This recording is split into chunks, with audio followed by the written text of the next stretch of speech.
Let's begin with a basic explanation of the class trial. So, your votes will determine the results. If you can figure out who done it, then only they will receive punishment. But if you pick the wrong one, then I'll punish everyone besides the blackened, and the one that deceived everyone else will graduate.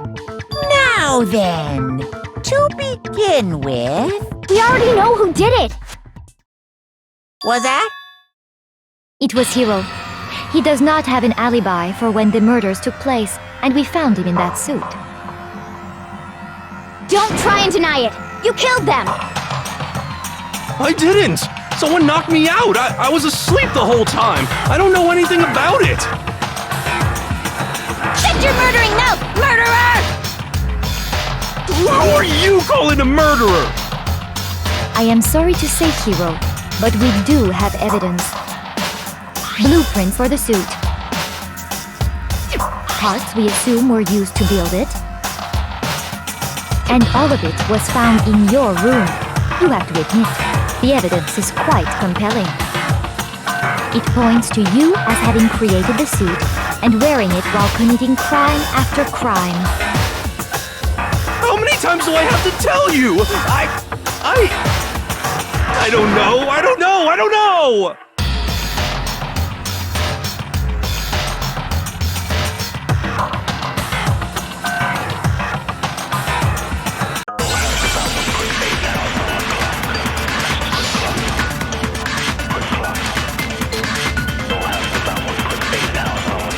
Everything we found...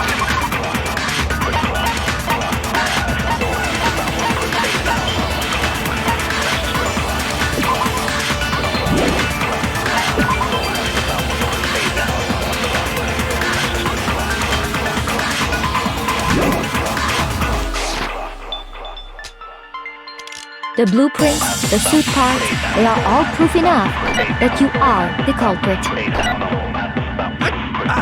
I don't know anything about that stuff! It's not true! It's a conspiracy! Hiro, why? Why did you kill them? No! Just hold on a second!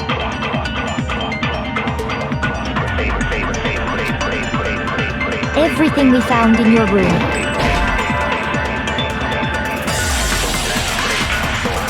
Shoot! Everything we found in your room.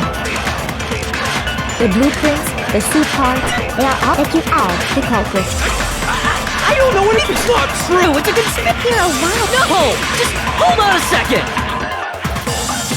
Everything we found in your room. The blueprints, the suit parts. No, what's wrong?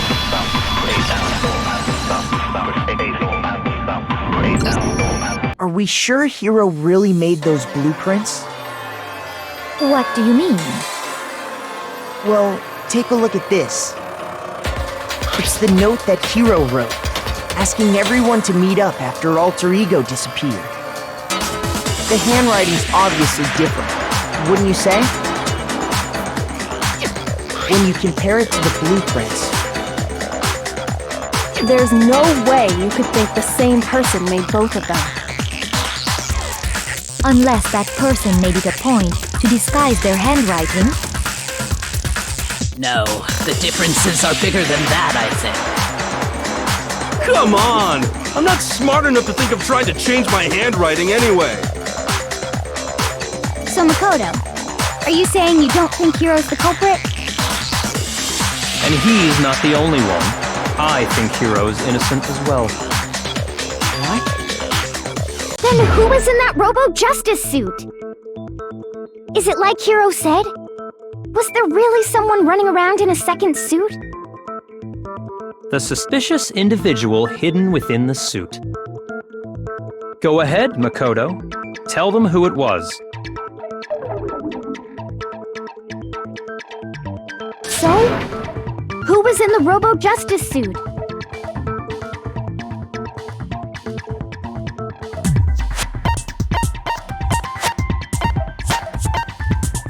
I got it! Other than Hiro, I can't think of anyone else it could have been.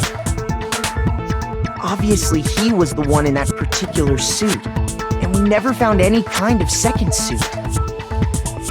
Then there can be no doubt. Hiro is the prime suspect. That doesn't make any sense! You just said Hiro didn't do it! It makes perfect sense. Hiro was the suspicious individual in the suit, but he's not the culprit. So what you're saying is... That's right. The culprit in this case has nothing to do with being in the Robo-Justice suit. What? Now that's a bold assumption! And what reason do you have to make such a statement? You do have a reason, yes? Of course. But before we get to that, there's something else we need to clarify first. So let's get that out of the way. Hey, stop trying to boss us around! All things have a proper order. So what is it? What needs to be clarified? We must clarify the method of transportation for Taka's lifeless body. It would seem that his corpse was moved using certain particular items. Makoto, can you tell us what they were?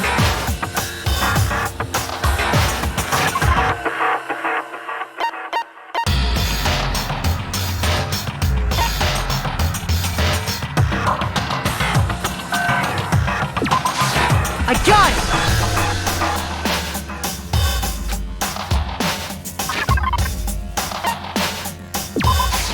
I got it! They were a dolly and a tarp, right?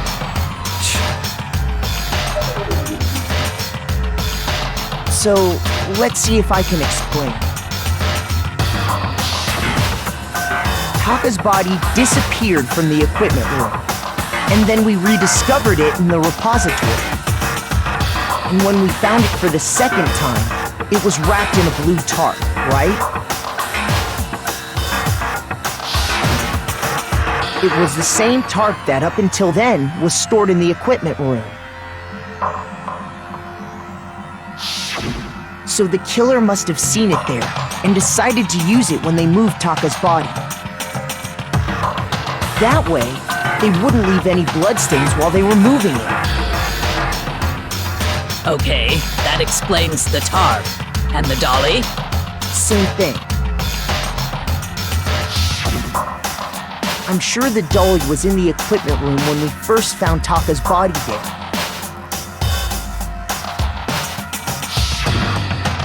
But when the body disappeared, so did the dolly. Later, when Taka's body reappeared in the repository, so did the dolly. In other words, you think they used the dolly to move the body, am I right? But are you sure you are not mistaken? Huh? Are you absolutely positive the dolly was in the equipment room when we found Taka's body? That dolly was made specifically for moving large objects between the repository and the art room.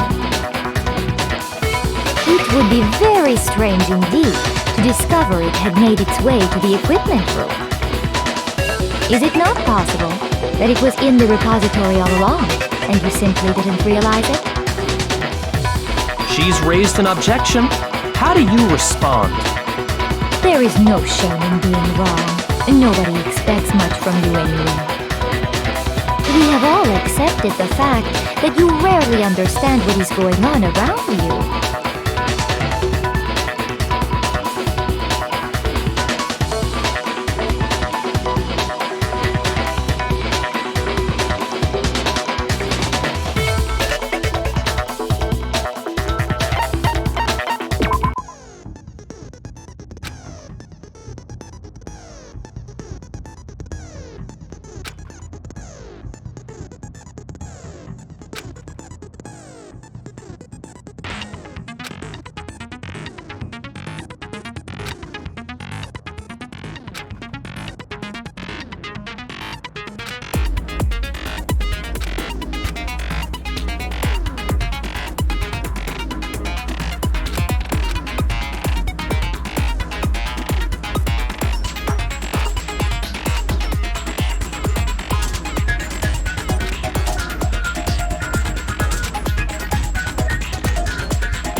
You have it wrong.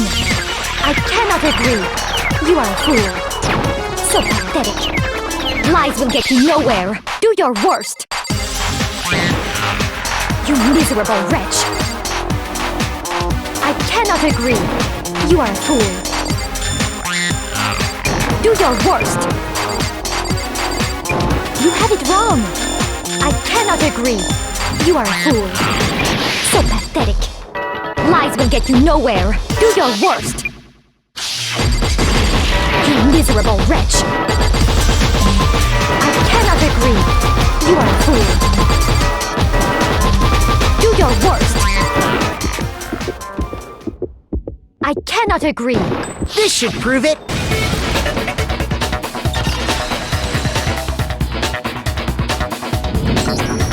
If you're asking for proof that the dolly moved, I have it right here.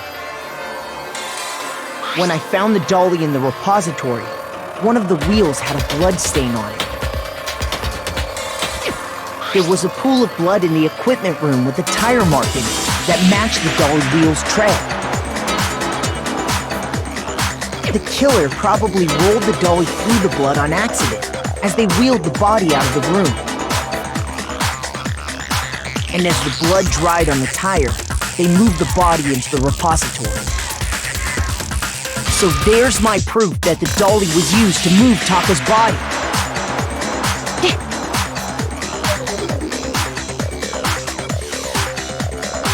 Well, anyway, that was just something we had to get out of the way. Let's get back to the main subject. Yeah, the subject of how Robo-Justice didn't do it. Because if it's not a killer robot, then what kind of robot is it? I'm not sure that really matters. I'd be happy to explain why the occupant of the suit couldn't possibly be the killer. If you look back on how the body was transported, it will become immediately obvious.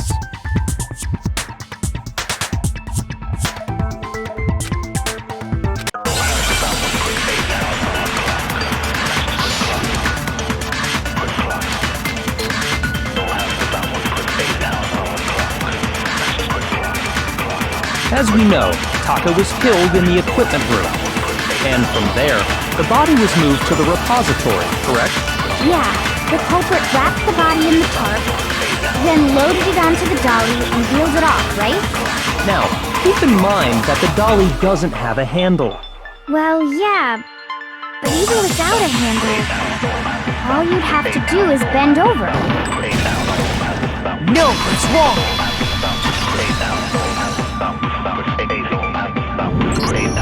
You're absolutely right that you could push a dolly without a handle if you stoop down low.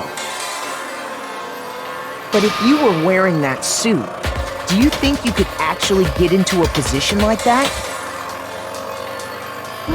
What do you mean? Think back to what you said when we were all checking out the suit together, remember?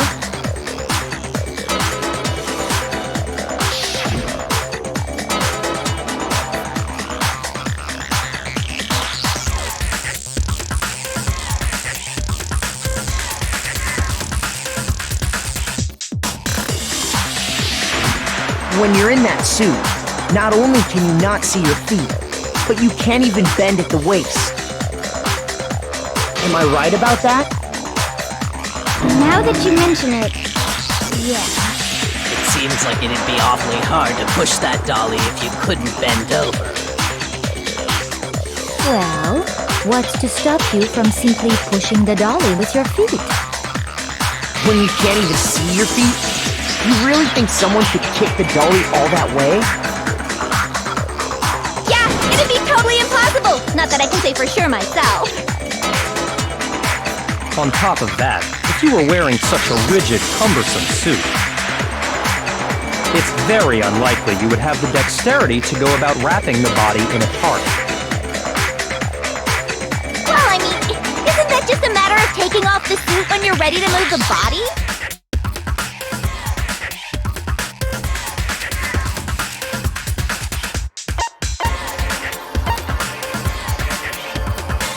I got it!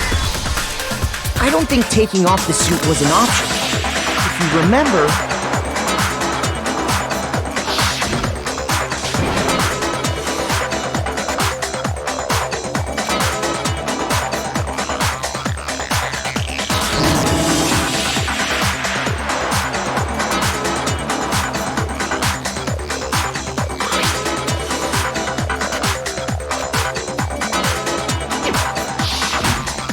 true. It seems impossible to put the suit on or take it off without help.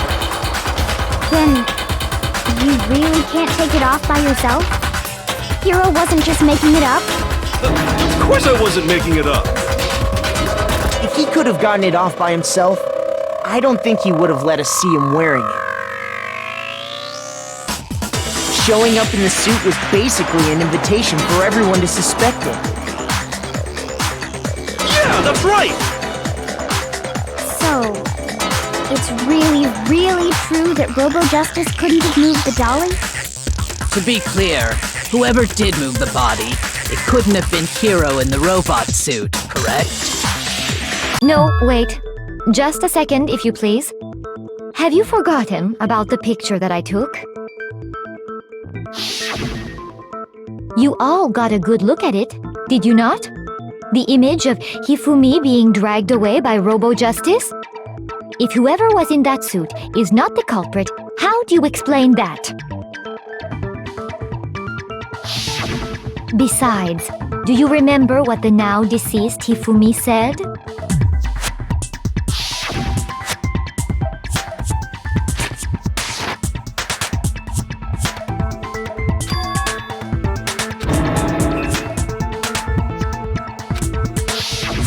So long as those facts exist, the proper conclusion is beyond question. The individual inside the suit and the culprit are one and the same.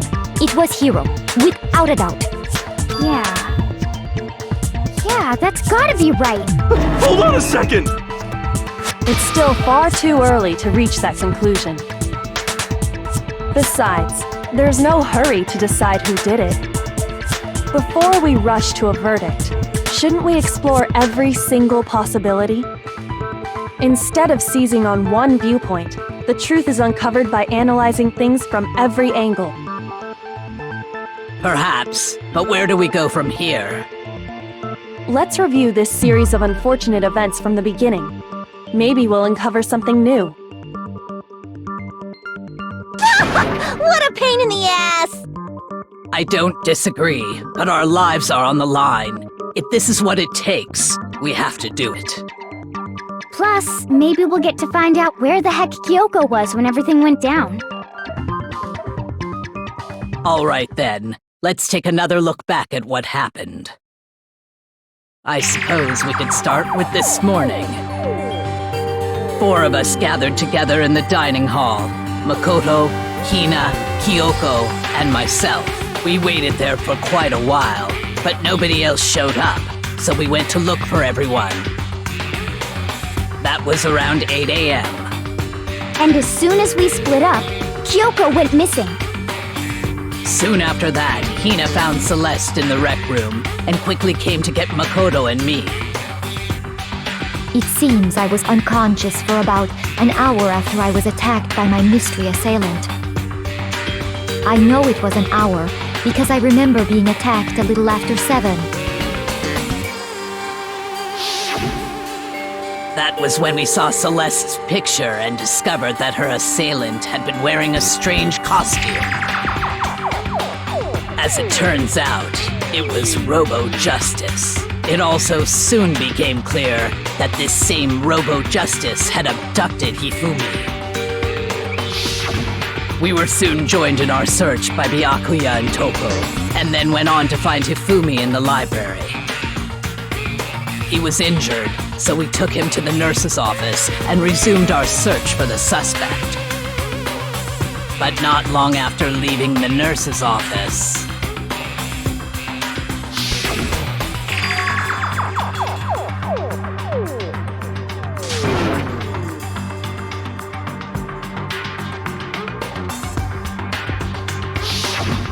When Celeste told us that, we decided to split up and search the second floor. And soon after that, I saw someone moving around on the 3rd floor, and I yelled out to everyone as soon as I did.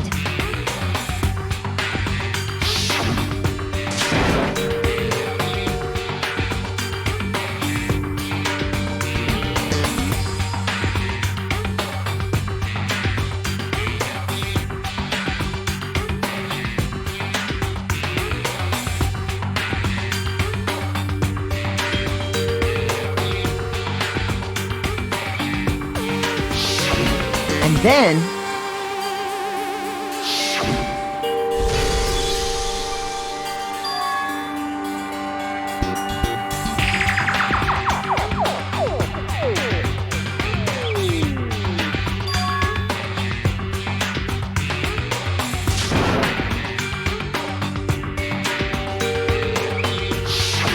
at that point, we decided to divide up into two groups. Celeste, Hina, and I went back to the nurse's office, while Sakura, Byakuya, and Toko chased after the suspect. When we got back to the nurse's office, we found Hifumi, dead. And that's when we heard the body discovery announcement. I left Celeste and Hina there and headed back to the third floor to let the others know what had happened.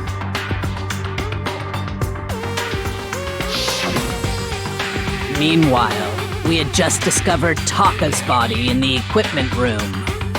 We must have found both bodies at almost exactly the same time, because we heard the same announcement not long after we discovered his body. And that's when I told you guys about Hifumi. Then the three of us headed for the nurse's office.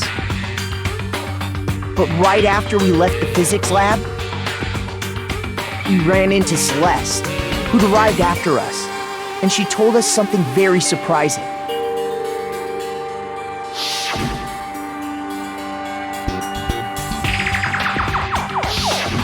We rushed back to the nurse's office and saw that she was right.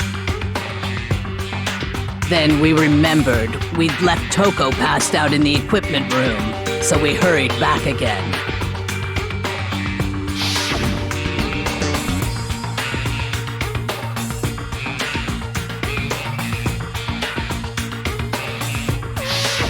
But when we got there, we discovered that now Taka's body had also gone missing.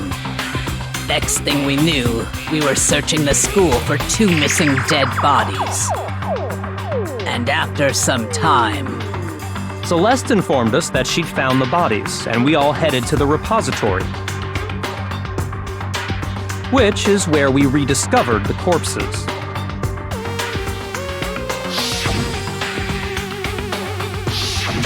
I think that about covers it.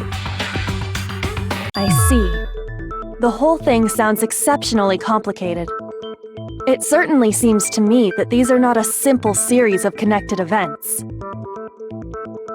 Okay, well, if that's true, then what? Rather than a single series of events, I think we have to consider each murder a separate situation. And from there, we can uncover the contradictions surrounding all of them. Now then, let's get started, beginning with what happened to Taka.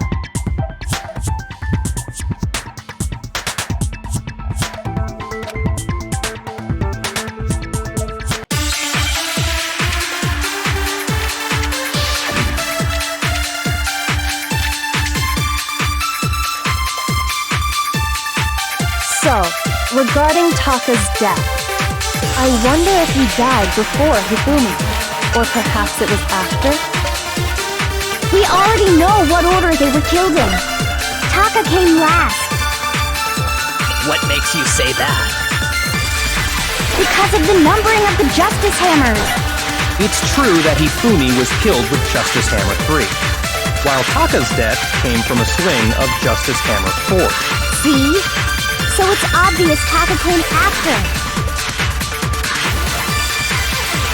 So, regarding Taka's death, I wonder if he died before Hifumi, or perhaps it was after? We already know what order they were killed in. Taka came last What makes you say that? because of the numbering of the Justice Hammers. Shoot! So, regarding Taka's, I wonder if he died, or perhaps it was after? We already know what order they were killed in. Shoot! So, regarding Taka's death, I wonder...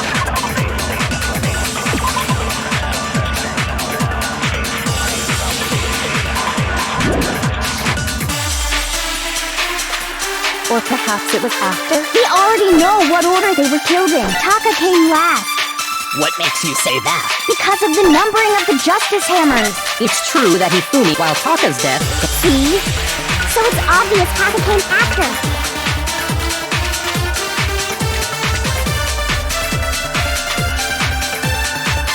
So, regarding Taka's death, I wonder if he died or perhaps it was after. We already know what order they were killed in.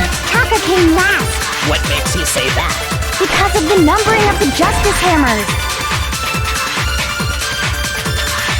Shoot!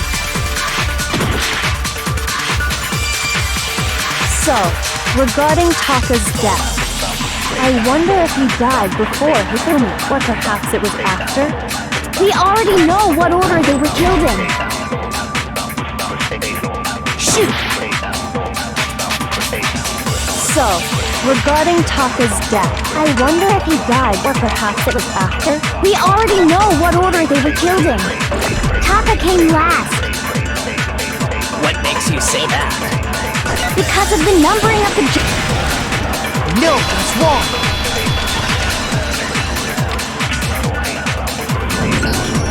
Hold on. There's no reason to assume that the hammers were used in the same order as their numbers. If anything, that's just another way the killer tried to disguise their actions. So you're saying the culprit wanted us to think the hammers were used in order, but in reality, Taka was killed before Hifumi? Okay then, let's see the proof.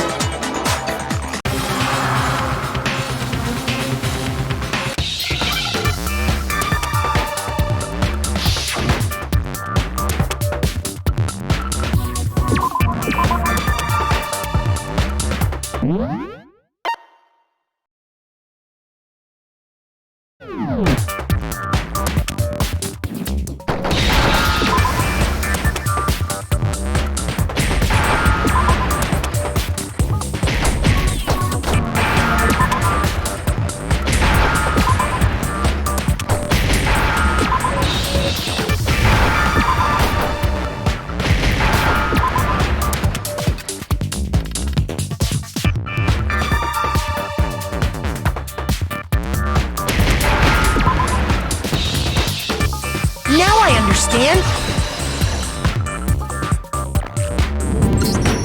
I've got it! Taka's wristwatch! See? Look!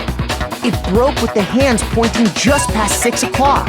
It must have gotten broken when he was attacked by the killer, because as of last night,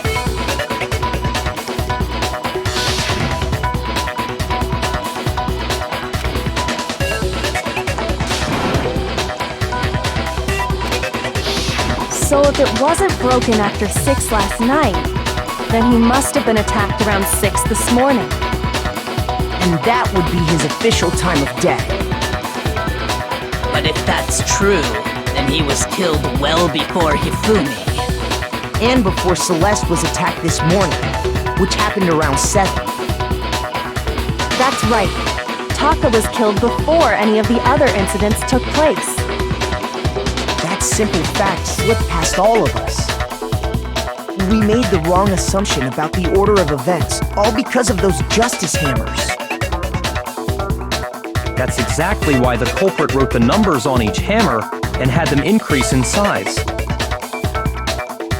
That way, when we saw how they were used in each incident, we'd easily make that wrong assumption. Now, if Taka was killed around 6, then everyone's alibis for his murder go out the window. Because when he was killed, we hadn't met up in the dining hall yet. That may be true in the case of Taka's murder. But all of our alibis still hold true for Hifumi's death. That's right. With him, at least, we're all safe.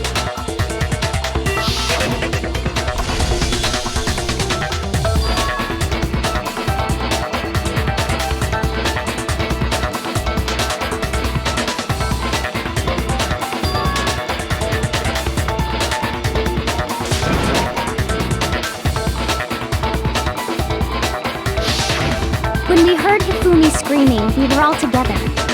Except for Hiro and Kyoko. Then we all ran down to the nurse's office, and that's where we found his body. That's totally true! We're all in the clear!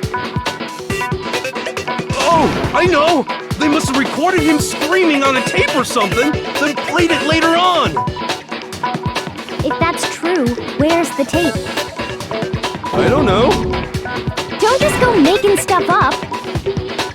Anyway, we all have rock-solid alibis for when we heard Hifumi scream. Since all of us were there together, clearly none of us could have killed him. And it does not stop there. There was also the moment when we discovered his body had disappeared. When his body vanished from the nurse's office, Hina and I were in the bathroom together, while everyone else was in the equipment room, correct? And then there's the disappearance of Taka's body from the equipment room. At that time, we were all gathered together in the nurse's office because of Hifumi going missing. Well, don't forget, I was passed out in the equipment room the whole time. Wait, then what if Genocide Jill did it? She could have dragged Taka's body out of there right then! Even if she could pull that off, there's no way she could have done the same with Hifumi's body. Because, as we just established, she was passed out in the equipment room when his body disappeared. Besides, I didn't do either of them anyway. In other words, it is impossible that any of us could have killed Hifumi or moved either of their bodies. On the other hand, Hiro and Kyoko had disappeared, so they most certainly could have done those things.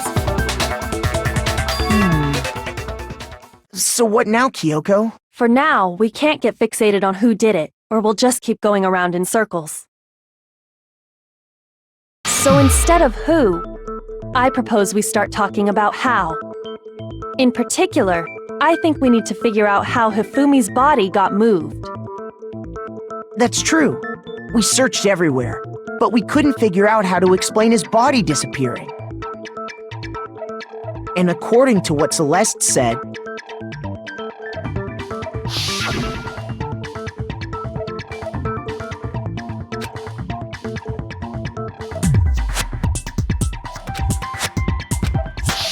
his body apparently disappeared in the 1 minute her and Hina took their eyes off of it. But to carry that much weight from the first floor up to the third in that short amount of time? Oh man, yeah! There's no way! It'd be impossible! Well, what if I told you there was a way to make the impossible possible? What? How? If the dead body were to move itself. The dead body moved on its own? No! Not another... ghost! I don't think it has anything to do with the occult. I think what she's implying is... we thought Hifumi was dead, but perhaps in reality he was still alive. He was... alive? Are you saying Hifumi wasn't carried out of the nurse's office, but simply walked out on his own? But I mean, we found his body. He was dead. Perhaps he was simply playing dead. That it isn't possible.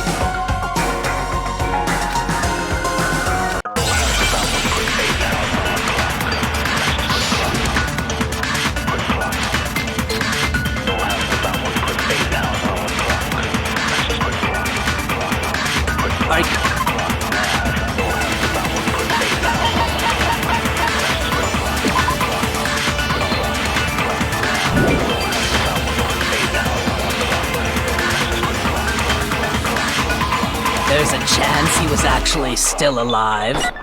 No, it is impossible.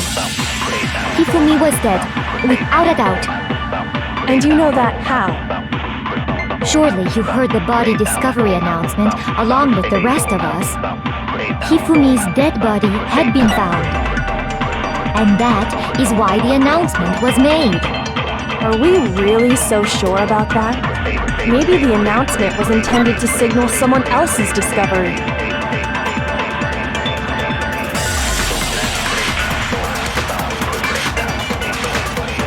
Are you saying that when we first found Hifumi in the nurse's office, there's a chance he was actually still alive?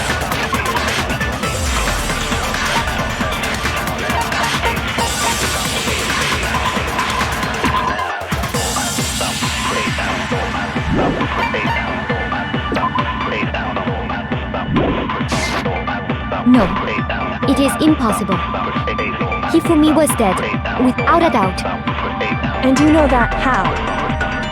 Surely you heard the body discovery announcement. Hifumi's dead body had been found.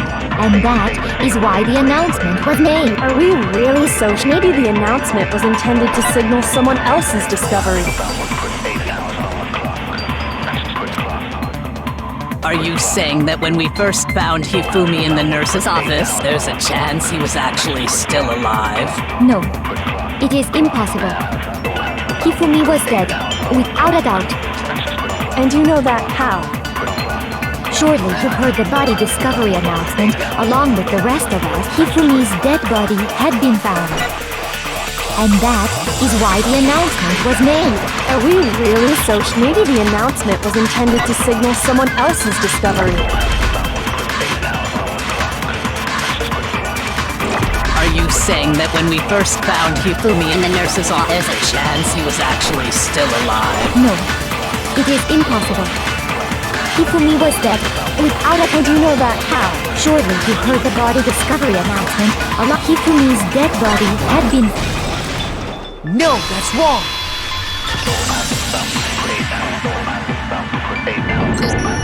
Was the body discovery announcement that was made really intended for Hifumi? Of course it was. The announcement played right after we discovered his body. Maybe. But that was also the same time that Taka's body was found. That's right. It wasn't long after finding his body that we heard the announcement. So there's a good chance we've made a mistake in there somewhere. I think we've confused whether the announcement was for Hifumi or Taka. First of all, if two bodies had been found, there really should have been two announcements. Maybe Monokuma simply got lazy and rolled them together into one. What do you say, Monokuma? Any comment? Well, it's a very sensitive issue, so I can't go into too much detail. But what I can say about the body discovery announcement is that it's only broadcast when 3 or more people find a dead body for the first time. That didn't answer our question, man. We're asking if you're a lazy bum. No, actually, that was plenty. Huh? He said it's only broadcast when a body is discovered for the first time, which means even if we find the same body again later, he won't make the announcement again. If that's true, then why was the announcement made again later on? Huh? Later on? Exactly. We heard the body discovery announcement twice.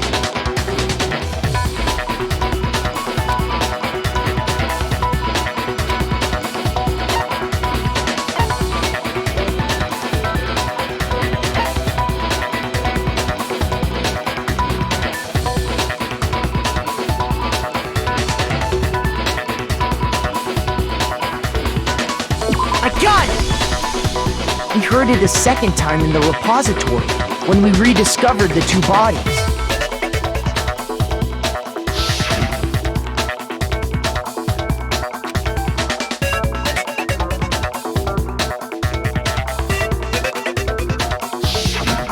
It didn't seem weird at the time, but it contradicts what Monokuma just told us, doesn't it? Exactly. If we were actually rediscovering both bodies, the announcement shouldn't have played. Then in reality, when the two dead bodies were rediscovered, one of them was actually being discovered for the first time. So, when we found Hifumi the first time in the nurse's office, he wasn't actually dead yet. Meaning, he wasn't actually found dead until we came upon him in the repository. And that's just part of it. There's one other thing that leads me to believe he was still alive in the nurse's office. Oh, I know! Because he was super good at playing dead! Bada bing, bada boom! That is the worst logic I have ever heard. But honestly, I do not think there's anything that can prove he was still alive. Okay then, let's take another look at the events surrounding the discovery of his body. Then it should become clear whether he was really alive or not. This whole thing is pointless.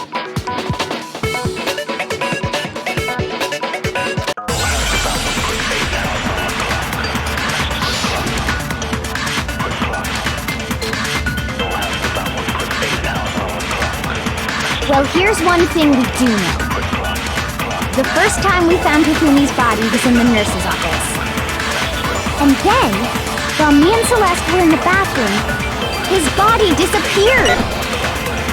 And the next time we saw his body, it was in the repository. But when you compare his body before being moved and his body after being moved, other than the change in how it was positioned, Shoot! well, here's one thing we do know. The first time we found him, and then his body disappeared. And the next time it was in the But when you compare his body before being, other than the change in how it was positioned, there was no notable difference. No, that's wrong!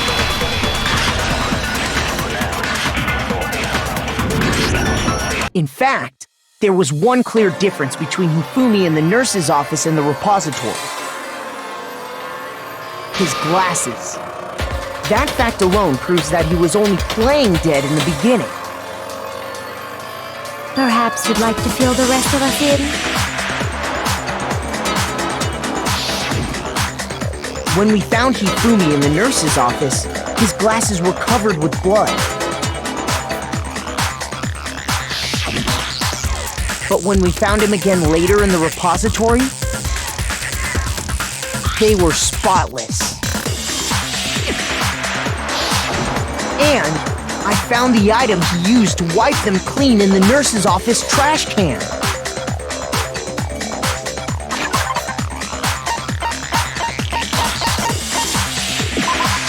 I got it! It was a glasses cleaning cloth featuring a certain cartoon mascot. One look at the bloodstain on the cloth should make things clear. This piece of cloth was used to wipe Hifumi's glasses clean. And the mascot on the cloth is the same one that's on the digital camera, right? And whose digital camera was it? Hifumi's, of course. The character was Princess Piggles from Demon Angel Pretty Pudgy Princess, I think. I highly doubt anyone but Hifumi would have brought something like this to school. I see your point. And the only people here who wear glasses are... I wouldn't be caught dead using a tacky piece of garbage like that. A few tissues is all I need to keep my glasses clean. Then there's no question. It belonged to Hifumi. So what you're saying is... What exactly? What I'm saying is, the blood on his glasses was wiped away using his own glasses cleaning cloth. Even if that is true, it does not mean he wiped the blood off himself. But who would benefit from a clean pair of glasses other than the glasses owner? That's a good point. Then it must have been him, right? So let's assume that Hifumi was still alive in the nurse's office. He pretends to be dead. Then when he's alone, he wipes his glasses clean so he can see. Then he stands up and walks out on his own 2 feet. And with that, the impossible task of moving his copious corpse becomes possible, wouldn't you say? But then, if he was just pretending to be dead, what was with all that blood? Was it paint or something? The fridge in the nurse's office contains packs of blood for emergencies. He probably used one of those. He figured if he was gonna play dead, he should go all out, so he just dumped it everywhere! But he got crazy with it and had to wipe his glasses off when he was done! God, what an idiot! And if Hifumi was still alive at that point, the disappearance of Taka's body is easily explained. It should be perfectly obvious who must have moved Taka's corpse.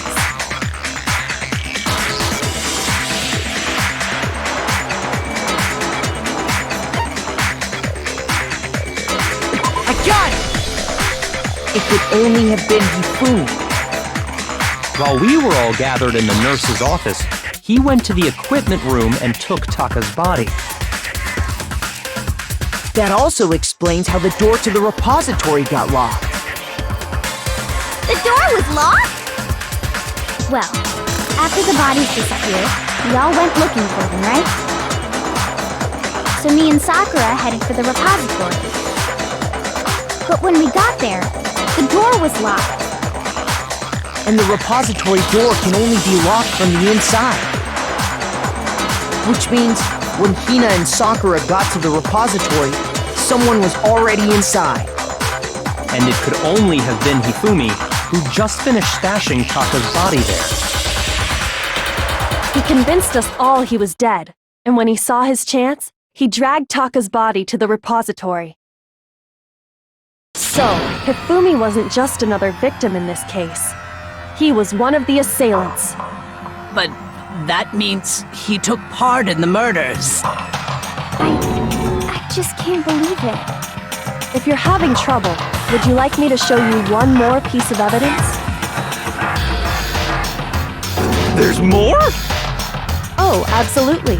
The single biggest fact pointing to his involvement has yet to be revealed. You know what I'm talking about, right, Makoto? The item he took off of Taka's lifeless body?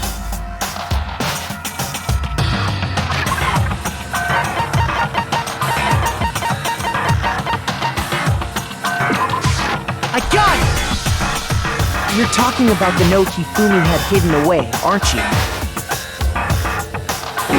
Hidden note? That's right. We found it stuffed in his pants. What? In his pants? Yes, his pants. Okay, well, forget about the pants for now. Take a look at what the note says.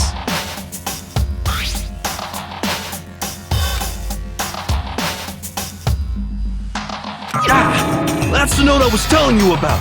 The one that told me where to go. Huh? Wait, this one's a little different. In my note it said, Monokuma can't find out, so don't tell anyone else for now. Let's meet in the rec room at 1 a.m. I see. Then this note isn't the same one Hiro got. It's not the same? In other words, the killer got in touch with another person besides Hiro. And that person could only have been...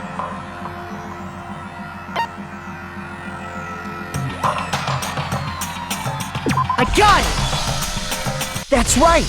Taka! The killer used this note to draw out Taka and murder him. Hello? Over here! Objection! Objection! I don't really understand what's going on, but Hifumi had that letter, right? So whoever wrote it wasn't drawing out TikTok, they were drawing out Huffy! Just to be clear, TikTok is Taka and Huffy is Hifumi, right? Ugh! Yes! Why must you ruin it every time?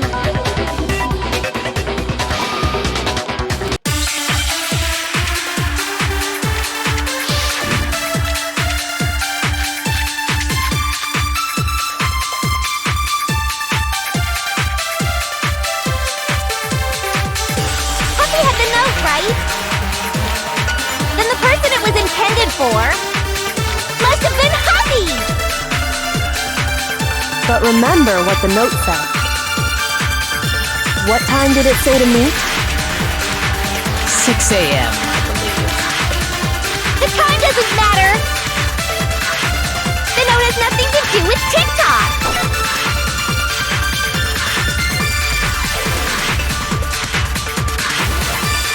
Puppy had the note, right? Then the person it was intended for must have been Hobby! But remember what the note said. What time did it say to meet? 6 a.m., I believe. The time doesn't matter! The note has nothing to do with TikTok!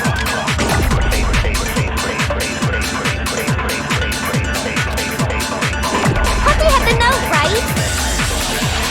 Then the person it was intended for must have been Hobby!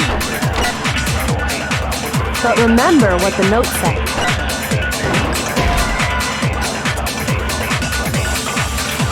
Shoot!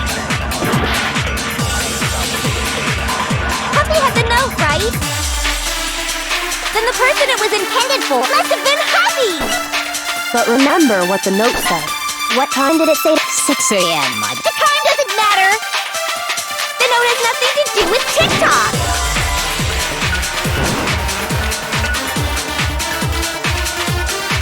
Puppy had the note, and the person it was must have been Hobby! But remember what the note said. What time did it say to meet? 6 a.m. The time doesn't matter! The note has nothing to do with TikTok! No, that's wrong.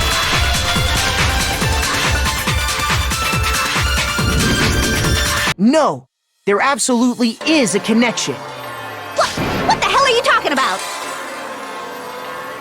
The note said to meet at 6 a.m., which is the same time Taka was murdered. We've already proven that using his wristwatch. But there's more. Look where the note says to meet. The equipment room, right? Which is where Taka was killed. I see. So, Taka was murdered at both the time and place written in the note. I think that should be plenty to show that this note was definitely meant for Taka. Well, when you put it like that... No further objections! Then someone used that note to trick Taka. Just the same as me. The culprit really is a cold-blooded monster. Telling people they found a way out. But if they gave the note to Taka, what was Hifumi doing with it? Stuffed down his pants, no less! Most likely, Hifumi stole it off Taka's corpse after he died. Huh? He stole it? Where's your proof? Go ahead, show us.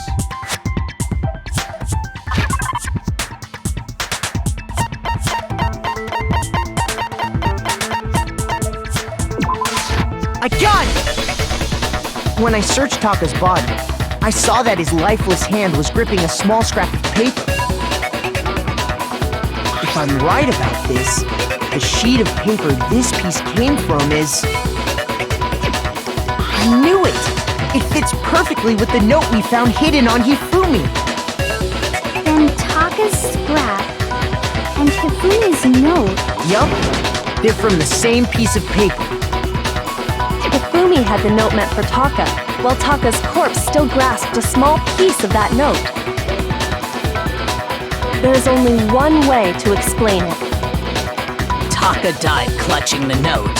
Hifumi tried to free the note from its death grip, leaving behind only one small scrap. Did I get all that right? That means Hifumi knew the note was important. Exactly, which proves that he was an accomplice in the murder. Whoa. Yeah. After seeing all this, Hifumi was super involved in this whole thing for sure. In fact, he was behind the whole thing. In fact, he's still alive! Sorry, no. When we found him in the repository, Hifumi was truly and completely dead. The second body discovery announcement proves that. So then, who killed Hifumi? Whoever did is the mastermind, the true killer. He was killed in the repository, so he must have been killed not long after transporting Taka's body. So, he must have been killed after Taka's body vanished, but before we found both bodies in the repository. During that time, we'd all split up and were searching for Taka's missing body. In other words, during that time, none of us have alibis. Wait, but me and Sakura were together. Stop trying to steal the spotlight, you stupid walrus! Who are you calling a walrus? Anyway, when they were killed bothers me too. But there's something that's been bothering me even more. And what might that be? The weapon they used to kill Hifumi! The weapon? Yeah, because I mean, according to the Monokuma file, the way Taka and Hifumi were killed was almost the same, with them having similar fractures and all. But Justice Hammer 3 and 4 were still laying around in the nurse's office and equipment room, right? So if Hifumi was killed in the repository, the culprit would have had to grab one of the hammers, kill Hifumi, then put the hammer back where they found it. But wouldn't that be seriously risky for him? I'm surprised. It seems there's some semblance of a brain knocking around that skull of yours after all. Hell yeah, it's packed in there good and tight. He's right, though. I don't understand it either. The Monokuma file makes it clear that they were killed using similar instruments. But if the hammers were already laying around those other rooms... So the question is, how could the culprit have gotten their hands on either of the hammers? Personally, I haven't a clue. So which hammer was used to attack Celeste? Number 1 or number 2? Those were accounted for in other rooms too. And I don't think either one is big enough to kill someone.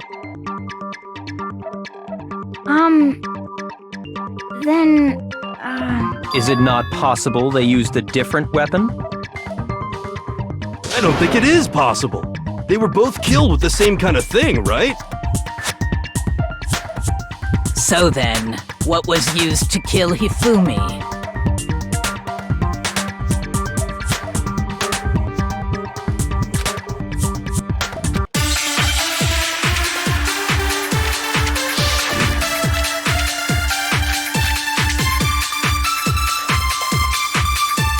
What was used to kill Hifumi? Was it Justice Hammer 3? Maybe Justice Hammer 4? Well, whatever it was, there's one thing we have to figure out. How was the culprit able to move around so freely with the weapon? How did nobody witness them carrying it? Sounds like a Justice Hammer 5 is about to make its appearance! Check out murdergear.com/hammertime for more info!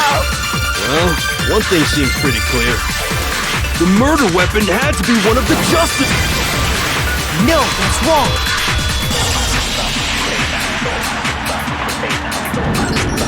The murder weapon wasn't a Justice Hammer at all.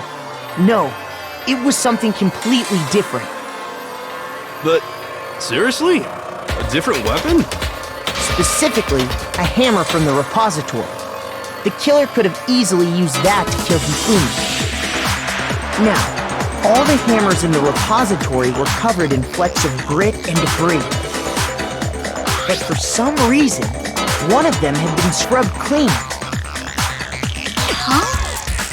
And the reason it had been scrubbed clean was most likely because it was used to commit murder. If the hammer got covered in Hifumi's blood, of course they'd have to clean it off. I'd also like to point out that the repository has all kinds of hammers. Big ones, small ones, and even some flat mallet-like ones. I think whoever made the Justice Hammers used those as a basis for their design. If that's true, that would explain the Monokuma Files note about the wounds being similar. So Hifumi moved Taka's body to the repository, where someone then used a hammer to kill him. And whoever did that is the true killer. The one Hifumi was working with. And the one who betrayed him. Hold on a moment. I still think it's strange to assume someone was working together with him. The way the graduation rule works, there is no benefit to helping someone else carry out a murder.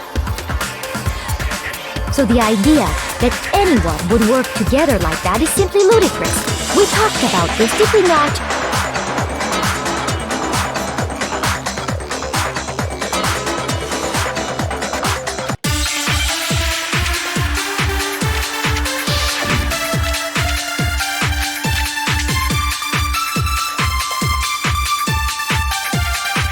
Based on the rules that have been laid out for us, even if more than one person is complicit in the murder, only the one who actually carried out the act can graduate and survive.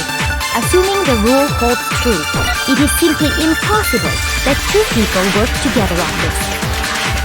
That is how the rule was explained to us. But that only really applies if there's one murder, right? In this case, however, there were two murders.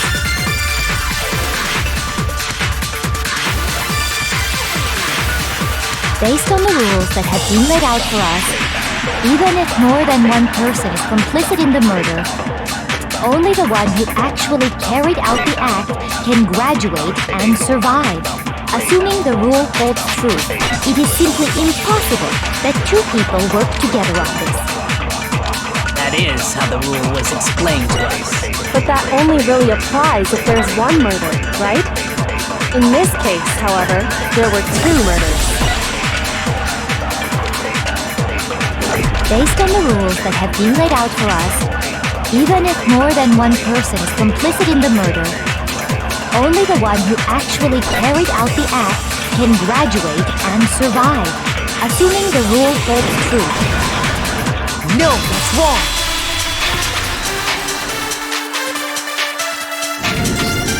Since there were two murders, it's at least plausible that more than one person was involved. What do you mean? If there'd only been one murder, then yes, the idea of an accomplice isn't really worth considering. Naturally, if only one person can be saved per murder, an accomplice has no risk versus reward benefit. Risk versus reward benefit? The payoff for working together. The reward that balances out the risk of taking part in a scheme. There's no point in being someone's accomplice if there's no benefit to you. However, if there were some potential mutual reward for the risk, then cooperation becomes possible. You're saying that two people could act as each other's accomplices to commit two separate murders. I think that's what the true killer told Hifumi. They would each have an accomplice for their crime. And based on the case's events, Hifumi would have been the first one to act, murdering Taka. They made him carry out the first murder so he couldn't back out of helping them later on. So in this case, there wasn't one single person committing multiple murders. Instead, each person killed someone, creating two separate incidents. And it only looked like one person because that's how the true killer designed it to look. A single suspicious individual, a similar weapon used in each crime, disappearing bodies. By creating one seamless set of circumstances, they made it look like one person was behind it all.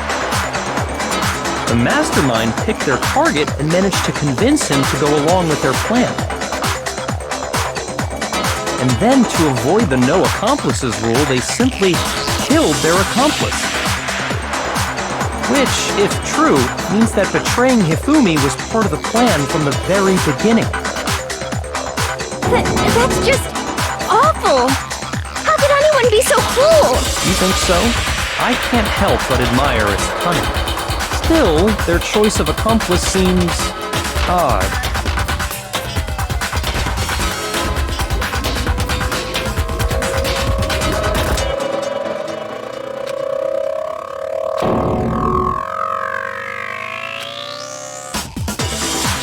I understand how an accomplice could be involved, but then who was the one pulling Hifumi's strings? That's problem numero uno right now!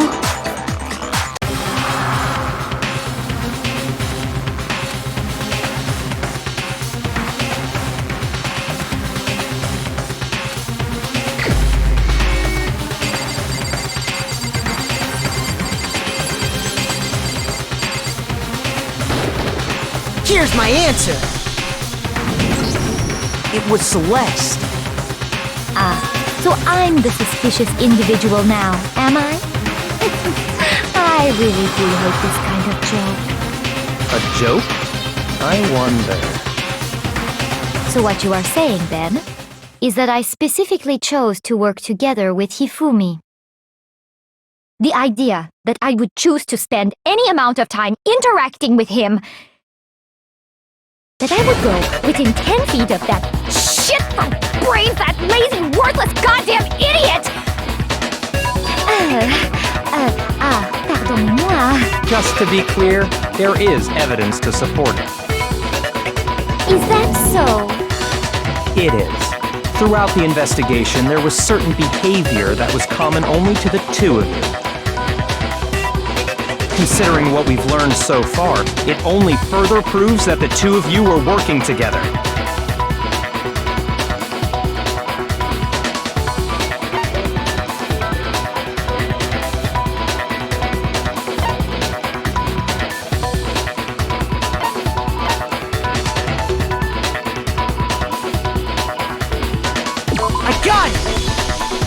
The behavior they had in common has to do with the suspicious individual in the suit, doesn't it?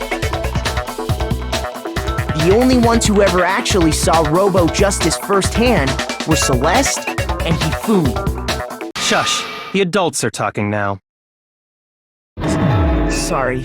As he said, only Celeste and Hifumi ever laid eyes on the costumed individual. If we accept that Hifumi was one of the culprits, we can't help but suspect what Celeste has said as well. Are you saying everything they told us was a lie? After taking Hifumi to the nurse's office, we all began our search for this individual, correct? And not too long after that, do you remember what Celeste said?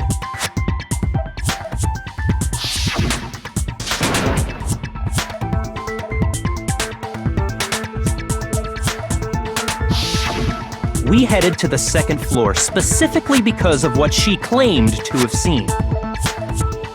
Next, to draw us all to the physics lab up on the third floor, She let out a blood-curdling scream. and when we'd all come to see what was wrong, what was it she said?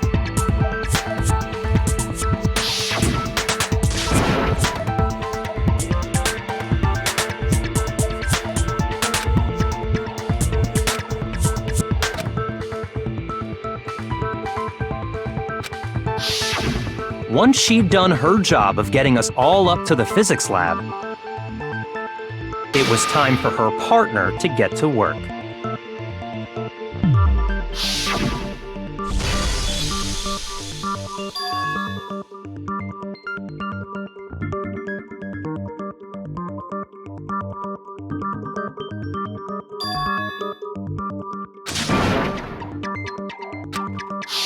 It was to get us to divide into two groups, so that we would discover both bodies at the same time? In fact, Celeste was precisely the one who proposed that we split up.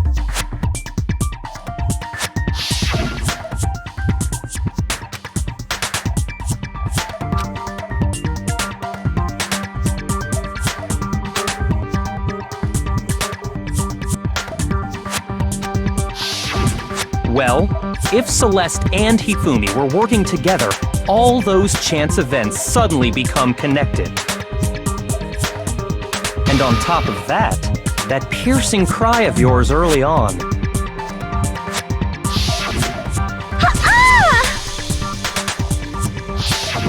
That was to signal Hifumi, wasn't it? It was your way of telling him, we're on the 3rd floor, everything's going according to plan. Why else would you let out a scream that could have carried across the sea? I just realized another strange thing. When we found Hifumi in the nurse's office, who we now know was only pretending to be dead,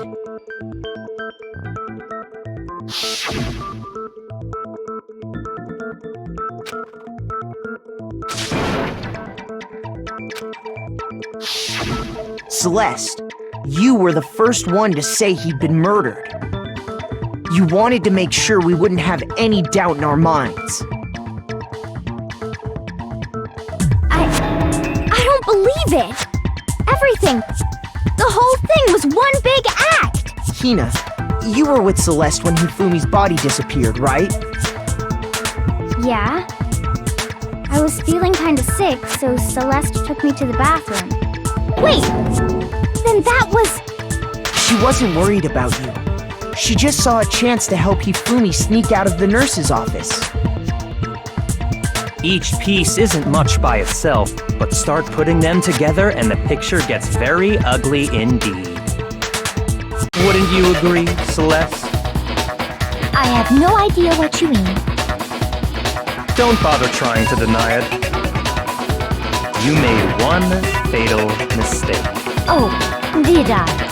I didn't even catch it myself when you first said it, but looking back, I can say that that one little slip-up was your undoing. What are you talking about? I'm talking about what you said after Hifumi's body disappeared and we returned to the nurse's office.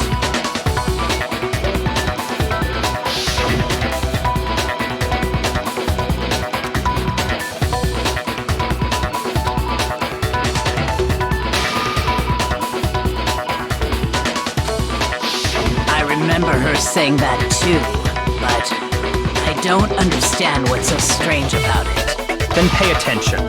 Sakura, Toko, and I were first to discover Taka's body in the equipment room. Then Makoto showed up and told us Hifumi had been killed, so Sakura and I left with Makoto. Once we were in the hall, we ran into Celeste, and the 4 of us headed to the nurse's office. Now, the entire time we were together, none of us said anything about Taka being dead. Think about it. Celeste's comment doesn't make sense. It was completely out of place. Yeah, I see what you're talking about. Although I don't really get what it means. You hear that, Celeste? Everyone's having some trouble understanding. Could you repeat what you said? If you're really not the culprit, you shouldn't have any problem repeating it, right?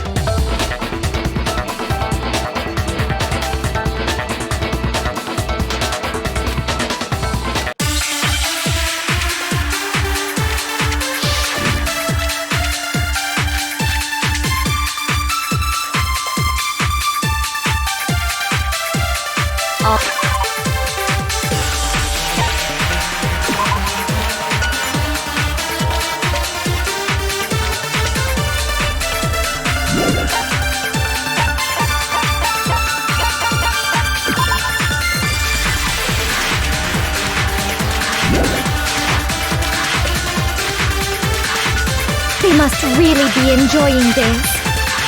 Enjoying the sight of us standing around, frightened and confused. They must be positively elated. We are all going to die here. We are going to die, just like those guys died. And that is all I said. And that's all it takes to finish this. It's obvious, isn't it, what was so strange about Celeste's comment?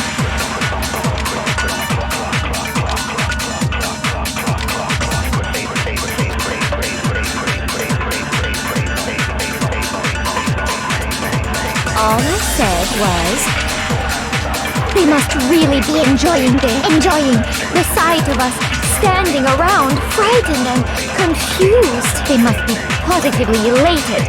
We are all going to die here. We are going to die, just like those guys died. And that is all I said. And that's all it takes to finish this. What was so strange about Celeste's comment? All I said was they must really be enjoying the sight of us standing around, frightened. They must be positively elated. We are all going to die here. We are going to die. No, that's wrong.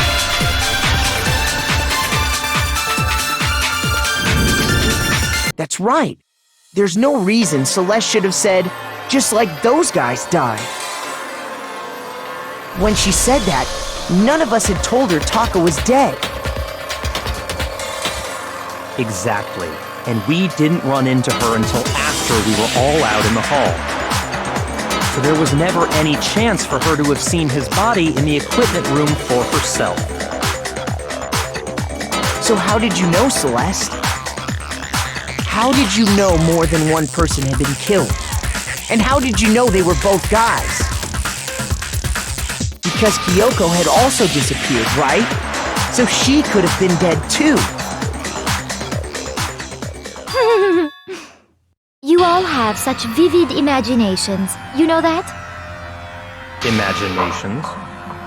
You claim that I was lying when I told you about the suspicious person I saw. Then what about the picture I took? How do you explain this picture of the costumed villain dragging Hifumi away? It has to be some kind of setup, right? So let's put the suit on, and then she used the camera's timer to set up the picture. Have you so quickly forgotten? You are the only one who could have possibly fit into that suit. Plus, I happen to know that this particular camera does not have a timer. In other words, it is an unassailable fact that this is a picture of Hifumi being dragged away. If everything I told you was a lie, how can this picture exist? Simple. Are we sure that's really a picture of the suspect dragging Hifumi away? What could you possibly mean by that? Surely there are other explanations than the one you've offered up. No, there is no other explanation.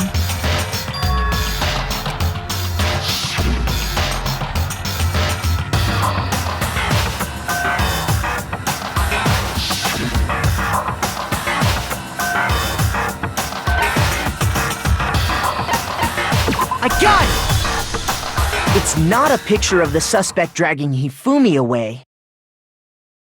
I would say it's a picture of Hifumi dragging the suspect away. That's certainly within the realm of possibility.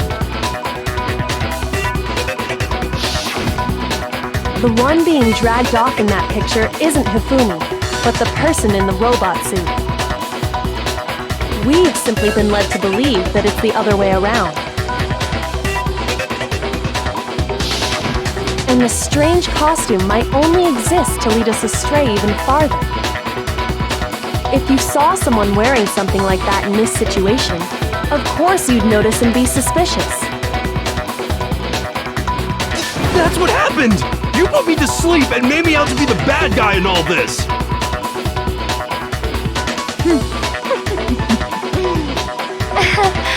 Such a thing is utterly impossible. Hifumi was dragging him away? Ridiculous. Is it? I don't think it's ridiculous at all. Then shut your mouth and allow me to educate you.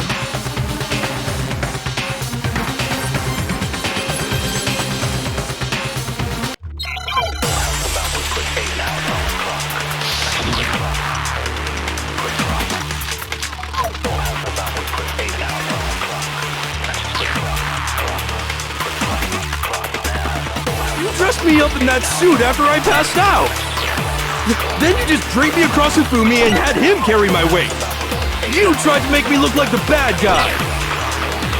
Like I said, ridiculous. As you can see in the picture, the suspect is standing perfectly upright. If the person inside the suit was unconscious, there's no way they could stand up straight like that.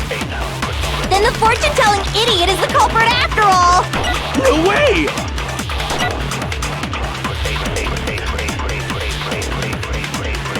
You dressed me up in that suit after I passed out. Then you just draped me across Hifumi and had hit. You tried to make me look like the bad guy.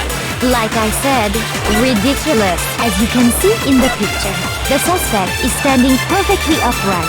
If the person inside the suit was unconscious, there's no way they could stand... No, that's wrong.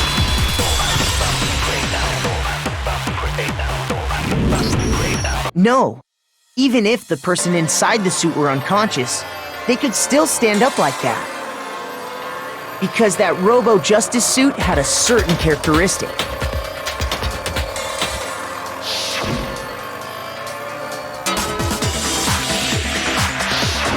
That's right! They totally made a mistake when they made it, so it couldn't bend at the waist. I'm not so sure that was a mistake. I think the suit was designed from the beginning to be used the way it was. Celeste and Hifumi took the suit they'd specially designed and stuffed Hiro into it. That's how they were able to fake that whole thing. The point of it all was to make us believe whoever was in the suit was to blame.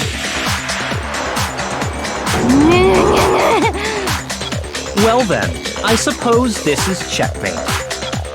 Checkmate?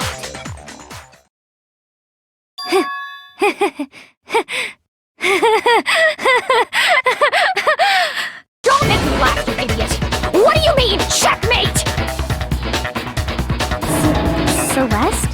Clearly, you want to cram me into your little guilty box. Well, there's one little problem. Have you already forgotten what Hifumi told us as he lay dying?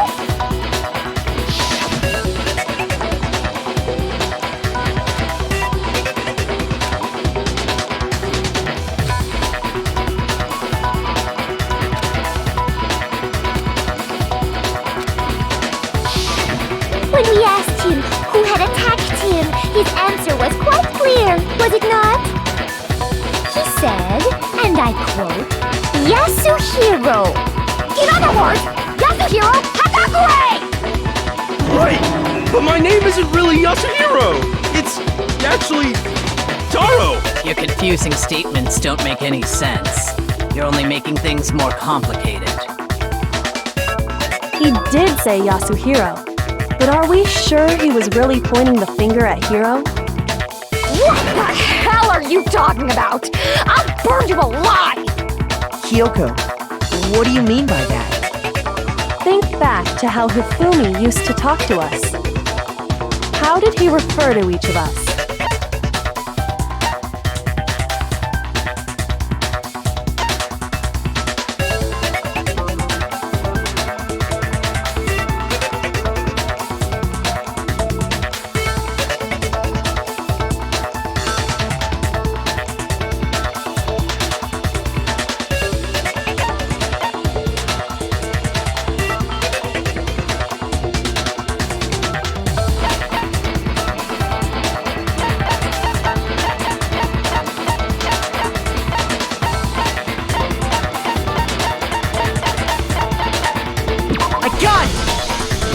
That's right! Our last names!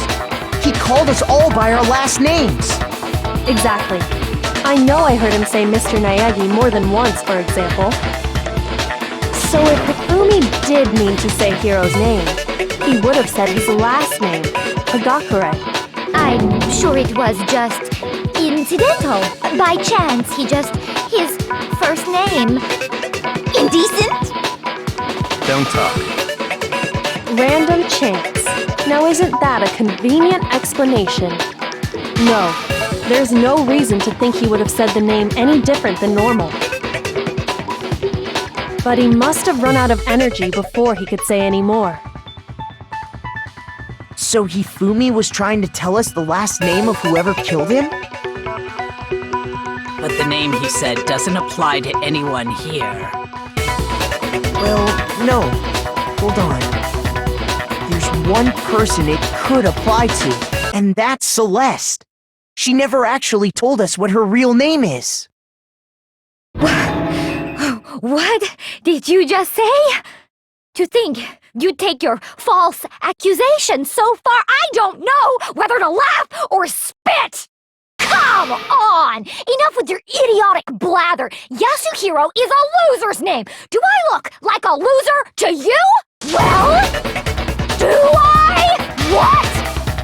I think I've earned the right to be a little on edge. Okay, then fill us in. What's your real name? Make sure your ear holes are wide open and listen up! My real name is Celestia Ludenberg. Could you please stop making me repeat myself over and over again?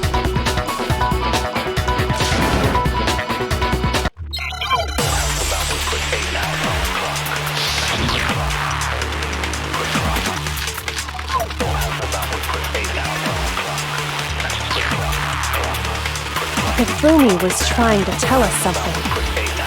He wanted us to know the killer's last name, Yasuhiro.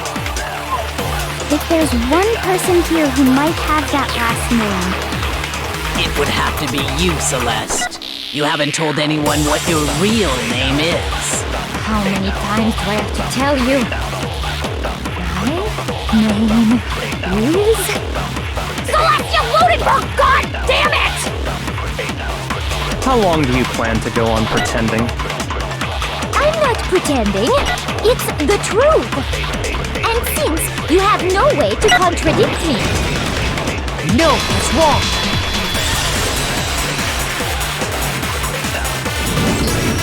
That's it! The handbook! what? Anytime you turn your handbook on, it shows the owner's name when it boots up, right? Monokuma told us all about it before.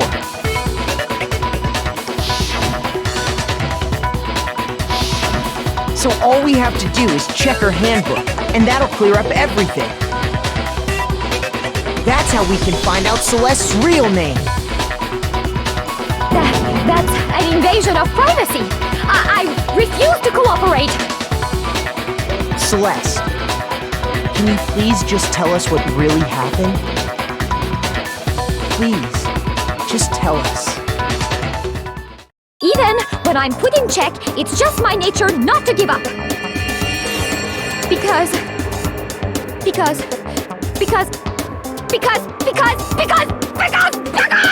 until the game's over, you never know what might happen! Fine then. Let me settle it. Let me go over the case again, from the beginning, and shed light on all your crimes. And that'll bring everything to an end.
exactly what happened.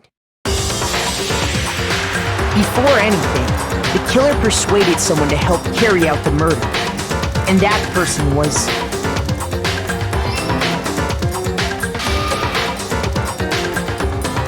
Hifumi. With an accomplice, the killer was able to execute a number of otherwise impossible schemes.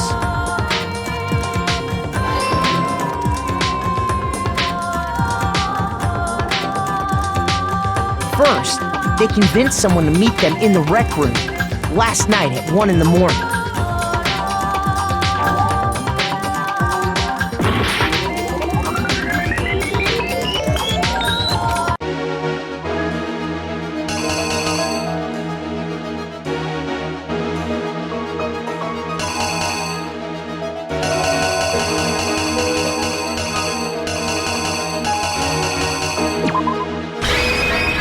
The killer is you!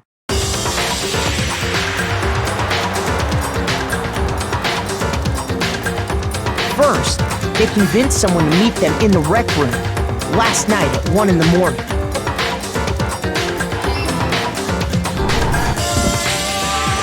That someone they met with was Hiro. The murderous duo intended to pass Hiro off as the prime suspect. So when they met up with him,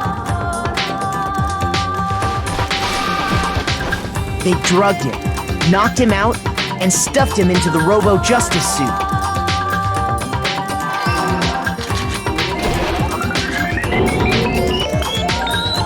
Next, Hifumi positioned himself to make it look like Robo-Justice was attacking them, while the killer used a digital camera to take pictures of the assault. They did all this just to create evidence that would put the suspicion on Hiro. When they were done with him, they shoved him, still unconscious, into the pool room locker.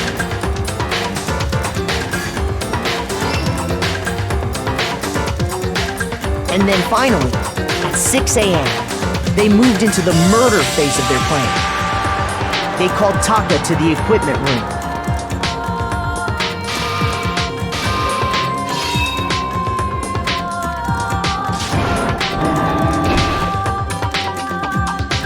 And that's where Hifumi killed him, making it the scene of the first murder. The murder weapon was Justice Hammer 4, which was left there in the equipment room. The reason Hammer number 4 was used was to create confusion about the order of the crimes. So, next they falsified 2 more assault incidents. For these attacks, the killers pretended to be the victims to solidify Robo-Justice as the suspect. The first fake incident was the attack in the rec room. There, the killers wanted us to see Justice Hammer 1 and the Robo-Justice pictures they'd taken.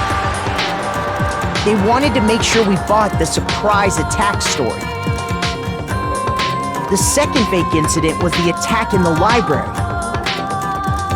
This time, they planted Justice Hammer 2 and an injured Hifumi to sell us that story. With these 2 incidents, the killers were able to create a certain preconception in our minds that the suspect was increasing the size of the hammers and attacking people in order as they did. We fell right into their trap and started looking for the suspect based on that, but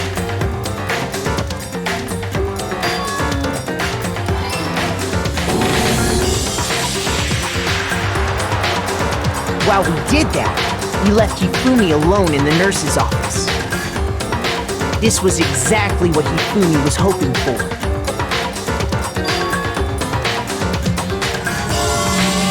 He took a blood packet from the refrigerator and Justice Hammer 3 and turned the room into a crime scene in which he himself had apparently been brutally murdered.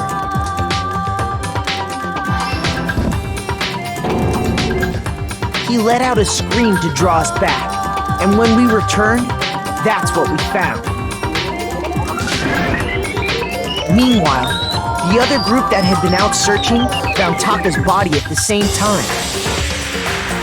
So when we heard the body discovery announcement, we naturally assumed it was for Hifumi.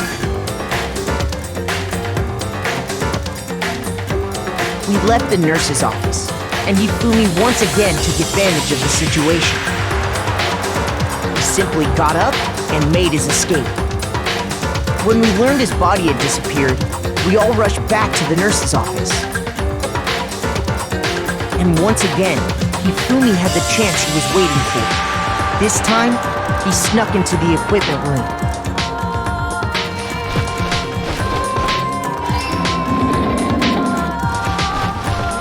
He wrapped Taka's body in a tarp and used the dolly to move it all the way down to the repository. That explains how each of the bodies disappeared.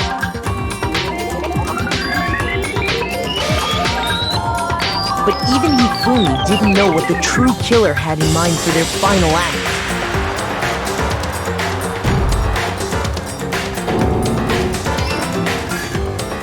Their plan all along was to kill Hifumi and get rid of the one person who could betray them. And they did it using an ordinary, everyday hammer from the repository. That should cover everything that happened in this case. And the villain behind it all is...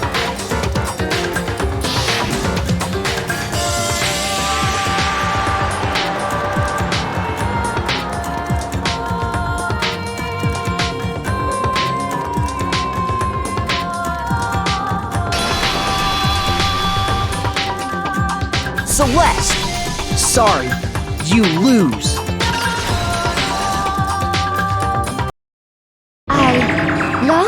I lost? When was the last time I was forced to utter such words? They hang heavy around my neck. Then you admit it? You're the killer? Listen to you, trying to take charge, as if you're my private instructor. I, Celestia Ludenberg. Actually, no, Taiko Yasuhiro is fine. Taiko? So, you finally accepted it. I'm the kind of person, once I've lost, I don't like things to drag on. Interesting.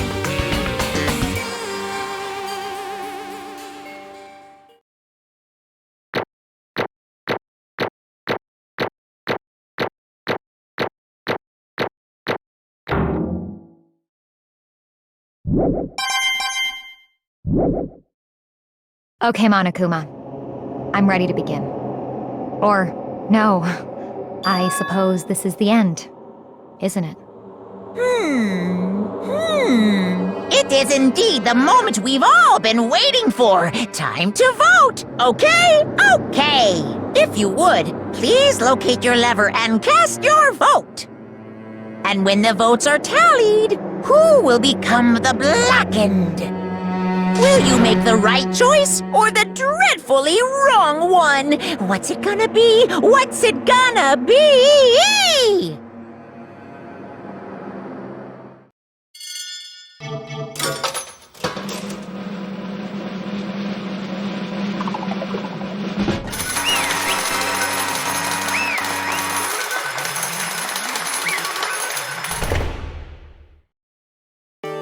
What?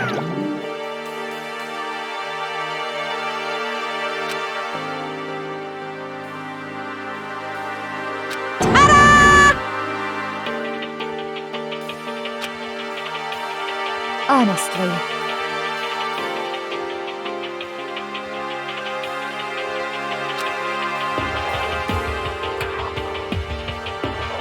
I knew it.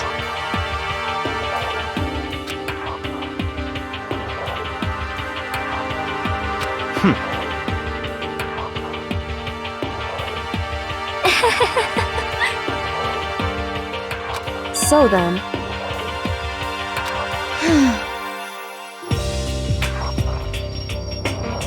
Indeed.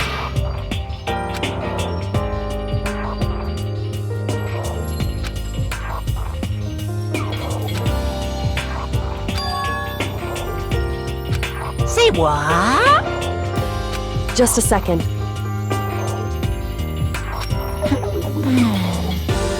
In other words, Indeed. I see.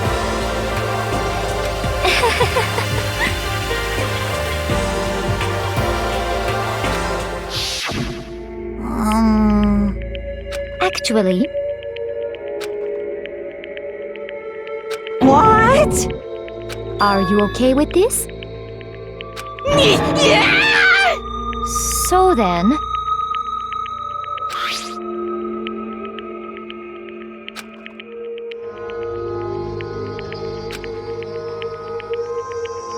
Damnation!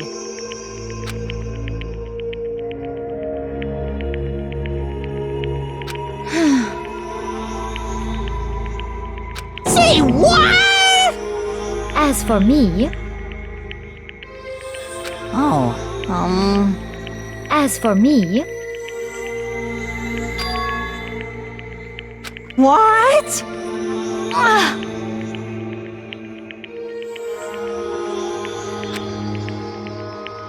Damnation! Say what?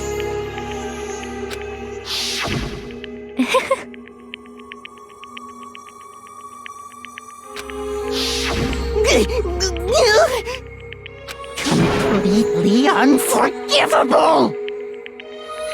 most unfortunate. Actually,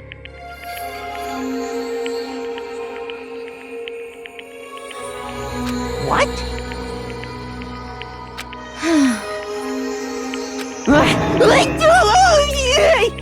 indeed.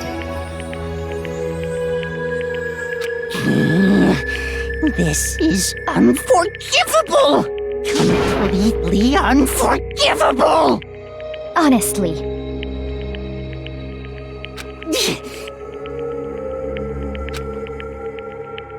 I swear I will save her! actually,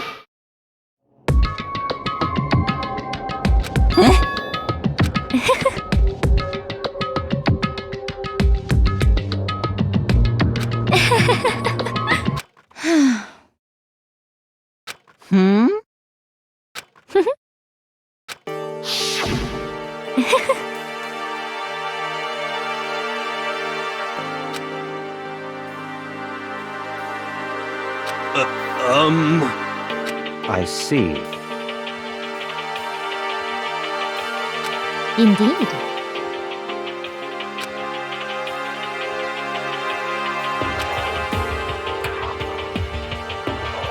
But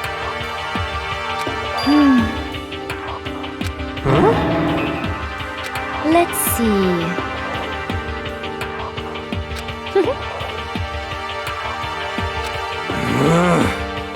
Well,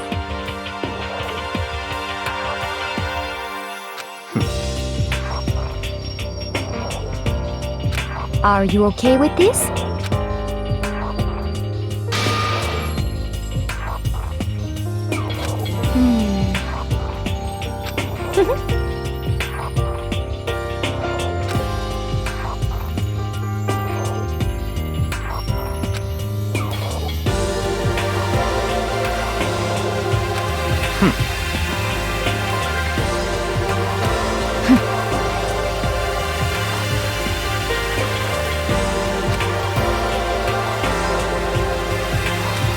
so in the end,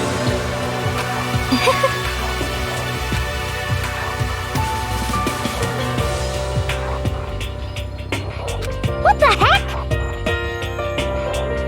Well, don't be mean!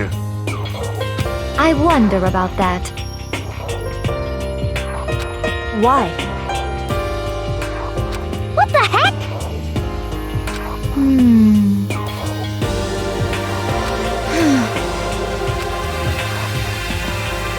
But You little bitch! Hey!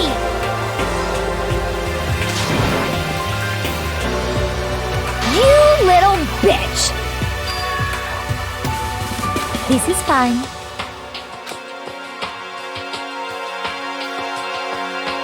Honestly.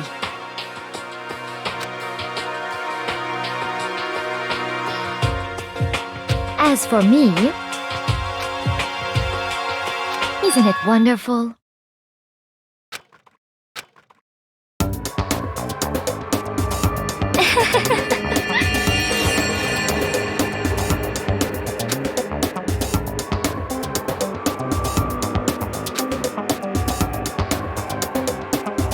This is fine.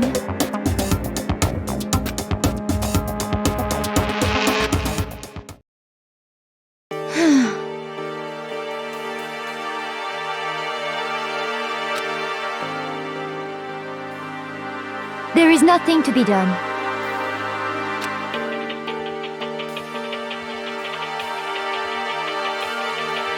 Just the worst.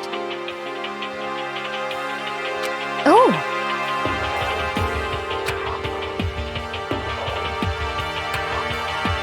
Do you understand?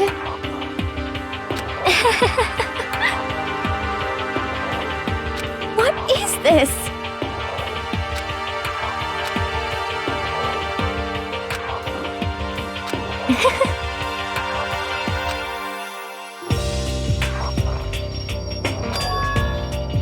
Yes, indeed. Isn't it wonderful? Hey,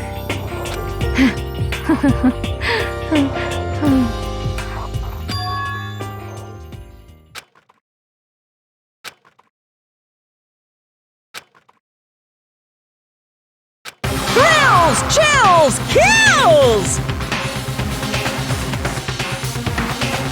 Now then, I've prepared a very special punishment! Let's give it everything we've got! It's punishment time! I guess I'll let Kyoko hold on to this. What? Will it really give you the hope you're looking for? I can't say I ever saw it that way. Which is why... Actually, it's not important. Well then, take care, everyone. Perhaps we'll meet again, in another life.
What are you gonna do? Let me out of here! Too bad.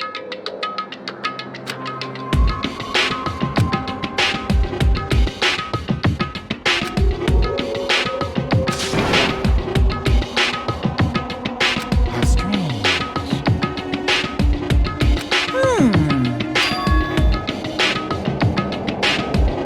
Hey! Wah-wah? So then, you.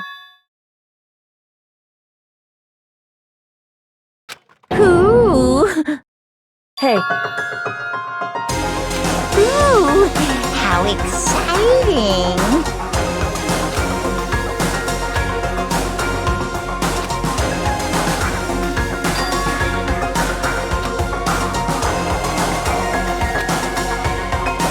Hello. Well?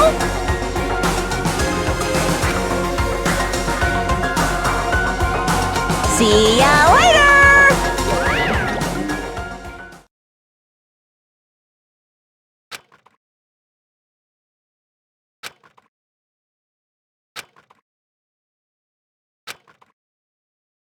so.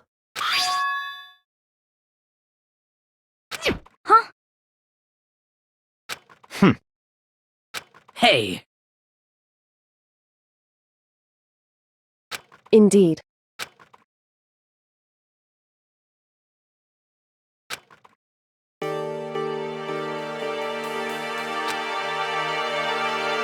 Hey, What? so. Come on.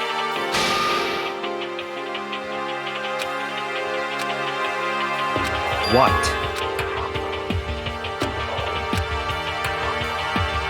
Goodbye.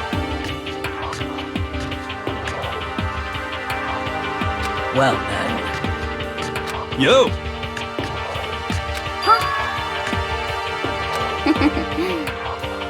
Okay.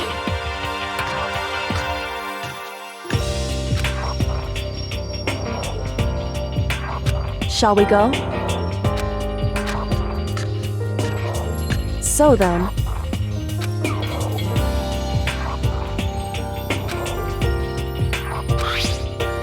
You really came.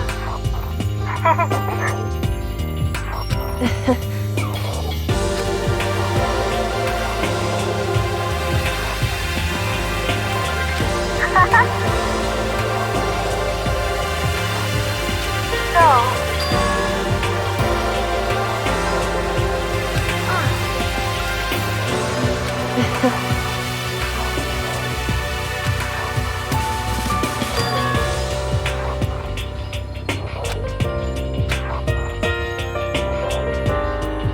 you. However,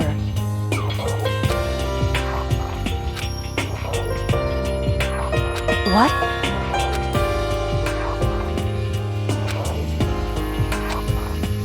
Indeed.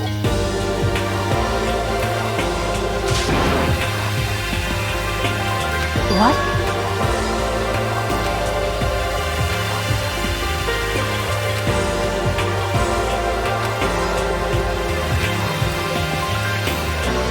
It's true. That's fine.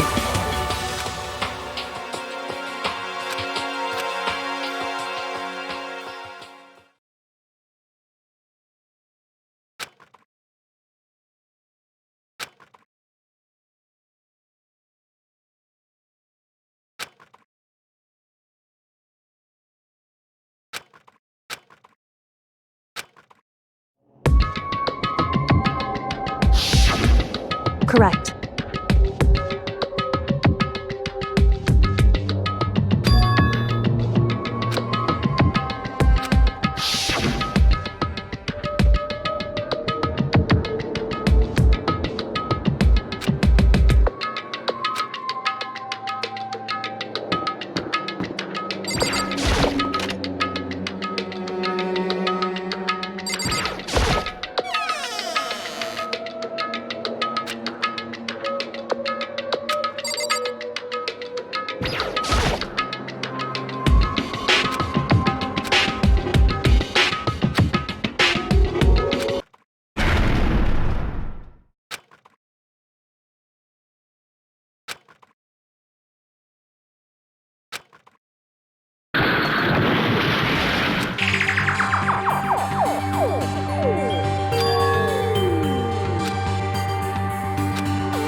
correct.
Why, you? What do you think you're doing? I asked you a question. What's the meaning of this? How dare you defy me? This wasn't part of the deal! I've made a decision. I will no longer retreat, no longer compromise, no longer regret. I've made my decision. I'm going to resist you. Okay, but you do realize what will happen if you go through with this, right? You haven't forgotten, have you? What I'm holding hostage?